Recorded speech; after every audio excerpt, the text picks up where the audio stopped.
guys, I trust you've been staying safe. Now, the lady you saw in the footage, excited, dancing, and twerking to an extent, is Josephine Mensah from Ghana, West Africa, specifically from Takrady in the Western region. Now, I understand her excitement. Pregnancy is a beautiful thing, so it's no surprise that she's happy and she's dancing. But this was just a few days before the 16th of September 2021 when she would end up missing after she went for a walk whilst heavily pregnant. A report will be lodged with the police, a ransom will be demanded by alleged kidnappers, and 5 days afterwards, on the 21st of September, she will end up being found. But then, she was found with her pregnancy gone and no baby in hand. This is the true crime story of Josephine Mensah. And if you want to find out what happened and the twist, the crazy twist that turned the police upside down and the whole country of Ghana upside down and the legal system itself upside down, then please just buckle up and let's go. So the date is the 16th of September 2021 and Josephine Mensah of Takrady in the western region of Ghana has been officially declared missing. A few days afterwards, a call was placed to her mother demanding for a ransom of an unsaid amount. Now, she is heavily pregnant at this time. She is already a mother of one, living with her husband, and she is heavily pregnant at this time. She went for a walk and she never came back as of the 16th of September 2021. Now, fast forward, it is confirmed that she is actually being kidnapped because there was a call placed to her parents asking for a ransom. The police were also not sitting idle. They launched a serious and intensive search to find this pregnant person because if you are not aware, Takrady in itself at this time had been riddled with several cases of kidnapping where some have actually been found dead afterwards. And given the fact that she was also pregnant, this became a very high-profile case and the news was all over it. The whole world was watching and time was not on the side of the police. Now, as all these were unfolding, with the police mounting the intensive search and all, the family members were also doing their bit, granting interviews, talking about how nice she was. Friends and family also came in to add their bit. But one thing I've learned over the years is when there is a breaking issue or when an issue comes out for the first time, usually don't believe everything you hear.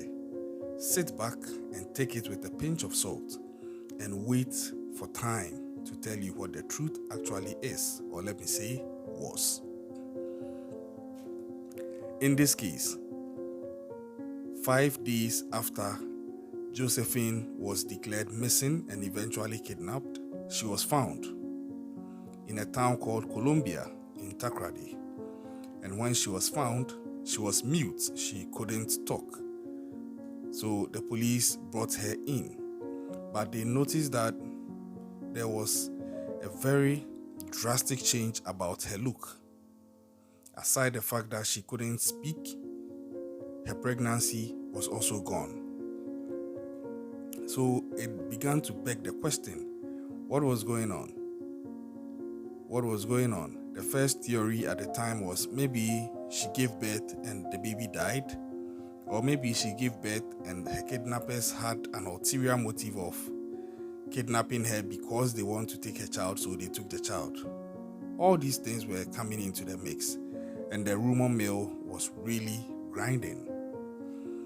So the next best thing the police could do was to subject her to a medical examination. And that is where the whole case would blow up. it would turn out after the medical examination at the Axim Hospital that Josephine Mensah, whom everybody, including her own husband and her family members and family friends, had actually believed was pregnant because she looked it with a very huge tummy and all, was actually never pregnant, according to the findings of the medical examination. This turned the whole case upside down on its head, because the whole operating theory at the time was that she's pregnant and she's been kidnapped. We are racing against time. A call has been placed for a ransom, so we have to put in everything that we can to make sure that the mother and the baby being expected are safe. But now it turns out that she wasn't pregnant after all. And just like that, Josephine switched from being a victim to now being a suspect in her own case.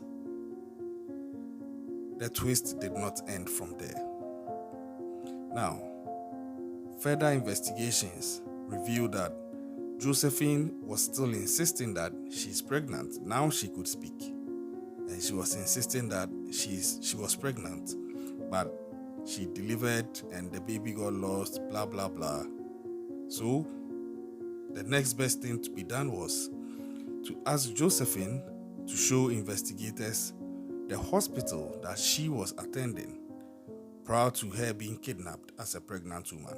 Because obviously, with somebody this heavily pregnant, she was probably past her second trimester, and as such, you would have gone for a lot of medical attention prior to the date you were kidnapped. So there should be some medical records pointing to the fact that, oh, you've been pregnant from this date to that date, you came here this time, you did this, you did that, this scanning, you did blah, blah, blah. So take us to the hospital, at least.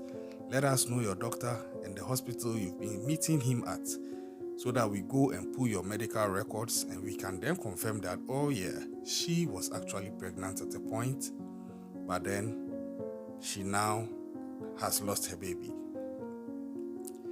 That proved futile.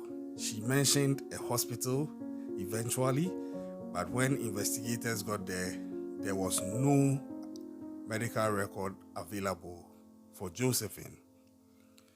So now she began to look more and more suspicious. Eventually, Josephine Mensah would now confess to the police, seeing that her lies had come crumbling down. And this is the plot that she revealed. So, according to Josephine, she was 4 months pregnant, but then she lost the baby due to a miscarriage. So this was before the whole thing would have happened. She said several months back she was pregnant, and then she lost the baby at about 4 months into the pregnancy through a miscarriage. And her husband was very sad. So just to hide it from him and make him believe and be happy that their baby was still on board and on course, she decided to fake the pregnancy's growth and development. And it was also because her husband was treating her extra well when she was pregnant, and she liked it, she loved it so much, and she didn't want to lose that affection. Really? Because it baffles me if this is your reason. If this is your reason, then it baffles me, because it's not like she never had any kids. She was actually a mother of one at this point. So you already have one kid for your husband. So then, why do you go through this elaborate scheme just to fool him? And the question is, how long can you do this? Because in as much as they believed it, you would still have to give birth after 9 months. And that is what brought us to this elaborate plot, because the 9 months were due. So what came out to be the story of her being kidnapped was actually the final version of the plot, where she would have been kidnapped and she would return back or be found or put herself in a position to be found with a story that she gave birth whilst in the custody of the kidnappers but lost the baby. But I think that she wasn't smart enough, or let me say herself and her co-conspirators, because there are 3 co-conspirators, I'll come to them. They were not smart enough to cater for the aspect of the plot which would require medical examination and confirmation. And it looks like that is where their plan began to break down and fail. So her 3 conspirators were namely, guess who the first was? Her mother. Her own mother was aware of this elaborate plot all this time, and yet she was still one of the people who was with her, or who was all over the news when this happened, vehemently insisting that her daughter has been kidnapped and playing the part of a grieving mother. So you see what I said? I take things with a pinch of salt, especially when it comes out fresh, because sometimes people can fool you and manipulate your emotions. Now, it wasn't just her mother, but her pastor was also aware. Look at the key people being mentioned and the position they hold, the position of trust they hold in society. The mother of the alleged victim and the pastor. These are 2 key people whose words are easy to believe, especially looking at the ties they have to the victim. So my question is, as a mother-in-law to the husband of your daughter, how are you able to side with your daughter to play this trick on her husband? I just don't get it, and I don't think anything will warrant to suffice as an excuse in this regard. But that is what was happening. And little did they know that the whole thing was going to go viral and that the police were going to come in and all. So that was not catered for in their plan. So when we were in our homes, going about life, praying for the best and hustling and striving to get by, and we heard this news, they didn't anticipate that. They thought it was just going to be something within their home, which they would conclude and then fool the husband and move on with life. Little did they know that they were creating a viral case that would shake the foundation of the country. And the funny thing is, when Josephine was found initially and the medical tests came out that she was never pregnant, the minister for that region, the Western Regional Minister, came out with that statement that she is not pregnant. But then, as blind as some followers are, as blind and emotionally unstable as some family members are, who don't have any facts and are just going with the fact that they are related to whoever is being criticized or blamed or talked about, some of the family members came out in a very heated controversy saying that they didn't support what the minister was saying, the minister is wrong, and that they are going to invoke curses on this minister. And trust you me, they did. Watch the footage of the curse and I'll come back afterwards. Fine, mom. Yeah, the mom. Why didn't that? Emobiale with that. Say your friend. Say your friend. Your friend and I your friend paying for. That's a painful. Say what? I'm going to quite a paying listener. I did it for me. One far. That's what for Abu and Wabla when you're Jade. Say regional minister. Only a business new. On an assemblyman. And I look for your business new. That's what to be John Cadet. Say, on your than a penny on this area. Regional minister. You go to your senior on in there.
All right, so for those of you who didn't understand the language, don't be worried. I'm going to translate. Now, this is what the guy was saying. So he was saying, and everything he's saying is actually to the gods, that if Josephine Mensah is actually pregnant, and this Western regional minister and his executives, whoever he works with or whoever he worked with to come out with that information that she was never pregnant, are rather coming to defame her that she's not pregnant and then make her look bad in front of the society and all, and that shame is rubbing off on the family, then the gods should accept the egg and the liquor that they are pouring and grant them justice by taking on this regional minister and his cohorts. Now, this is serious. This is serious. I don't understand why it should get to this extent when the guy is just doing his job. If he was quiet about it, you would have come to complain. He comes out to speak. Here you are invoking curses. Well, in a way, somebody will say it's his spiritual right. I don't know if that's a thing, but this is what they did. And the latter part of the case is where the whole punchline is, because the question is, what happens now? In the latter part of the case, they go on to say that if it turns out that Josephine was never pregnant and they knew as a family and they are rather lying about it, then the gods should come back to them and punish them. So with this caveat and with the final outcome that Josephine was actually never pregnant, what are the gods going to do to them now? Because it turns out the regional minister was actually right and the family was wrong. Maybe, just maybe, if the gods are a bit lenient, they may pardon the family, because in that caveat they said if they as a family knew about a lie and they sort of helped propagate it, so it may absolve them. But then don't forget, the mother knew and the mother is part of the family. I leave this to the gods to decide. Now back to the substantive issue at hand. Further investigations actually were now being done to find out all the family members who were complicit in this elaborate plot. And it started with her husband, of course, because this is the man who sleeps in the same room on the same bed with this woman. You cannot tell us that you didn't know your wife was pregnant because you actually lodged the police report, or you lodged the official complaint about her being missing. And according to her husband, he claimed that he genuinely never knew that his wife had been kidnapped. And that his wife was never pregnant because every time that they made love, she covered her tummy, with a cloth. And as such, he never got to feel the tummy. She was so protective of it. And because of what they've gone through with regards to pregnancies, he respected it, because pregnancy is a whole mood, and sometimes you just have to go ahead with what the pregnant woman wants, even though you may not understand, because guess what, you've never been pregnant before. And it seems what he was saying was genuine. And the brother of Josephine was also interviewed, and he confirms that he knows his sister is pregnant. So he's surprised as to the turnout of events. He knew his sister was pregnant. He saw her pregnant. But the bombshell came out that she was using a fake baby bump or a fake pregnancy bump to deceive all these people. So some of these people will meet her in the morning and greet her and wish her all the best with her baby and tell her to take good care of herself and eat well. And she would be like, thank you, God bless you. Meanwhile, she knows she's lying. How long can you keep this gig up? And finally, the jig is up. So when this case was uncovered, she was now arrested because what she did constitutes a crime, actually. She had actually spread fake news and caused fear and panic in the public. And like I said from the beginning, the town Takoradi itself had been riddled with incidents of kidnapping. So there was already fear and tension in that space. And for her to come and add to it with this fake kidnapping and fake theft of baby that had been born, this was inciting a whole craze in that part of the country. And the courts and the law were not going to have it. Fast forward, she would get 5 lawyers and she would plead guilty and take the case on. She was released on bail of 50,000 Ghana cedis and the case is still ongoing.